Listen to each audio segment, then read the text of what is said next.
Olá, meu nome é Wallace e eu queria tratar com você, querido amigo, querida amiga, um assunto que é salutar para a boa saúde espiritual minha e sua. Um assunto que entra sorrateiramente no nosso coração e que às vezes pode causar mais estrago do que nós imaginamos. Eu queria falar com você sobre contentamento e descontentamento. Fica comigo, que a gente vai ouvir um pouco mais sobre isso.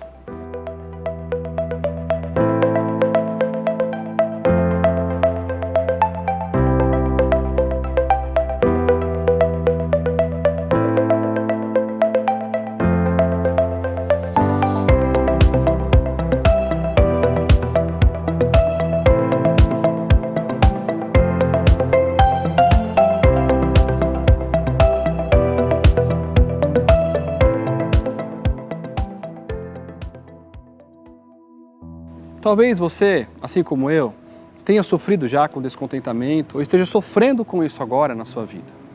O descontentamento é um mal sorrateiro e silencioso que pode invadir o nosso coração de diversas maneiras.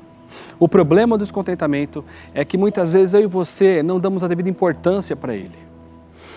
E talvez a gente tenha dificuldade de identificar quando estamos descontentes ou não, quando estamos nos comportando de maneira descontente. Isso porque é possível você ser feliz e estar descontente. É possível você ser feliz no seu trabalho e estar descontente com o seu casamento. É possível você ser feliz no seu casamento e estar descontente com o seu trabalho, com a sua vida financeira, com a sua igreja, com o seu pastor, com o seu ministério. O descontentamento, afinal de contas, é a maneira errada de abordar e enxergar a vida. O descontentamento é a maneira que Satanás, desde o Jardim do Éden, tenta colocar no nosso coração, se aproveitando também da nossa natureza pecaminosa, das nossas tentações, para tentar ganhar o nosso coração, olhando a vida de uma maneira que não deve ser enxergada. E eu queria te convidar comigo agora, a olhar quando começou esse comportamento, quando isso começou na vida do homem. Quando nós abrimos a Bíblia lá em Gênesis, no capítulo 2, nos versículos 15, 16 e 17, nós vemos Moisés, a narrativa, descrevendo como foi o processo de Deus colocar o homem para morar no jardim que ele tinha criado o próprio homem. Olha o que o texto diz, Gênesis 2, 15 a 17. E tomou o Senhor Deus o homem e o pôs no jardim do Éden para o lavrar e o guardar. E ordenou o Senhor ao Deus ao homem, dizendo, de toda a árvore do jardim comerás livremente, mas da árvore da ciência do bem e do mal, dela não comerás, porque no dia em que dela comeres, certamente morrerás. Aqui é a ordem que Deus dá ao homem e quando Deus impõe limites à vida do homem, dentro daquele jardim das delícias, essa é a tradução, que Deus propõe para a vida do homem assim que ele é formado pelo próprio Deus.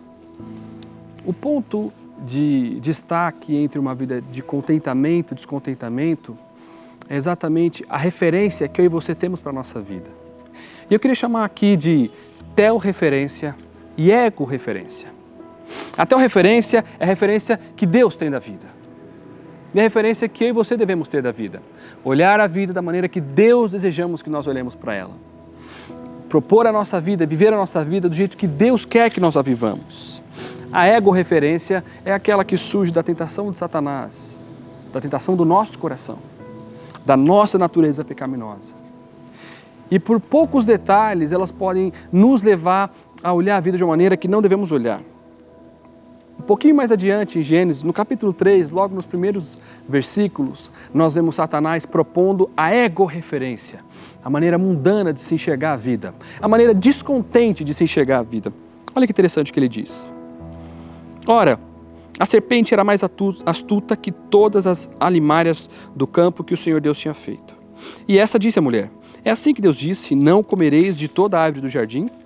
E disse a mulher à serpente, do fruto das árvores do jardim comeremos, mas do fruto da árvore que está no meio do jardim, disse Deus, não comereis dele, nem nele tocareis, para que não morrais. Então a serpente disse à mulher, certamente não morrereis, porque Deus sabe que no dia em que dele comeres, se abrirão os vossos olhos e sereis como Deus, sabendo o bem e o mal. Nós lemos aqui nos versículos 15 a 17 do capítulo 2 a proposta de Deus para a vida. E acabamos de ler agora aqui a proposta de Satanás para a vida. A teorreferência e a ego-referência. Na proposta de Deus, aquela simples árvore não faz falta. Se você reparou bem no texto, ele diz que o homem pode comer livremente de toda a árvore do jardim. O convite de Deus para a vida é uma vida de abundância e de liberdade. Mas toda abundância e toda liberdade deve ter limites. Isso também deve ser enxergado por nós como um limite que Deus nos dá. Tudo nos é lícito, mas nem tudo nos convém. Já na perspectiva egocêntrica da vida, descontente da vida, toda a liberdade e toda a abundância não é suficiente. O coração descontente quer aquilo que não pode ter. O coração descontente deseja aquilo que o próprio Deus disse que não é propício para o homem. Na proposta de Deus para a vida, há abundância e liberdade. Na proposta de Satanás para a vida, há escassez.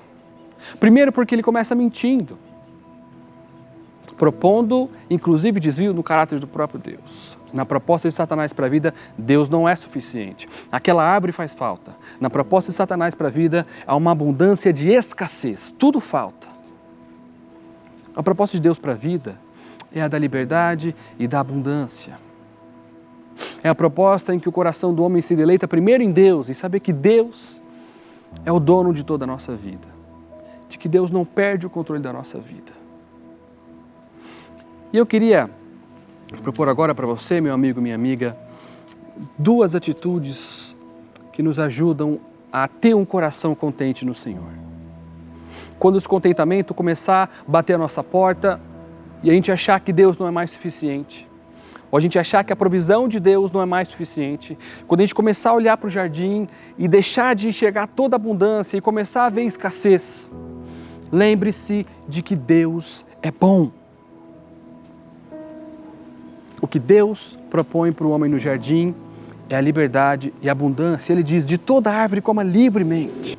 A primeira mentira que Satanás colocou no coração do homem, a primeira mentira que ele disse foi a de que Deus não é Deus de verdade. De que talvez ele não soubesse de todas as coisas. O descontentamento surge no nosso coração quando a gente começa desconfiando de que Deus é Deus. De que Ele não é soberano, de que Ele perde o controle de alguma maneira da nossa vida. E também quando nós desconfiamos de que Deus não seja totalmente bom. Meu amigo, minha amiga, quando o seu coração começar a ser ameaçado pela sua própria natureza pecaminosa, pelas suas próprias tentações ou pelas ciladas de Satanás, lembre-se de que Deus é Deus. De que Ele não perde o controle de nada na nossa vida. No texto aqui de Gênesis, no versículo 15 do capítulo 2, diz que foi o próprio Deus, o Senhor Deus, que colocou o homem lá dentro. Confie na condução soberana de Deus para a sua vida. Não busque outros meios que não os meios do Senhor. Não busque prover para si aquilo que o próprio Deus disse que iria prover. Lembre-se de que Deus é Deus. Em segundo lugar, lembre-se de que Ele é bom. Esse texto diz que Deus dá uma ordem para o homem. Como toda ordem de Deus é boa, perfeita e agradável, de toda a árvore do jardim, coma livremente. Lembre-se da bondade de Deus. Como diz o texto de Hebreus, traga à memória aquilo que lhe dá esperança. Se os tempos são difíceis, lembre-se de tantos livramentos que o Senhor já fez na sua vida e na minha vida. Eu tenho certeza que você tem muitas histórias para contar, assim como eu tenho. Se os tempos são difíceis, cante hinos de louvor a Deus.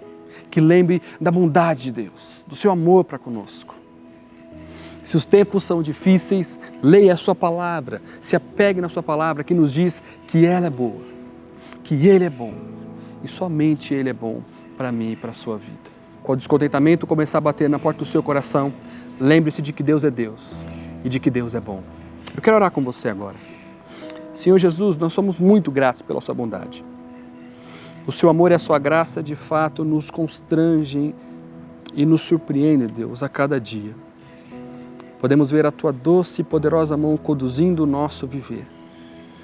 Clamamos as tuas misericórdias, Deus, para que o Senhor nos dê a graça de aprender a olhar a vida com as tuas lentes, nos lembrando todos os dias de que o Senhor é Deus e não perde o controle de nada, de que o Senhor é bom, o seu amor dura para sempre, a sua fidelidade dura para sempre.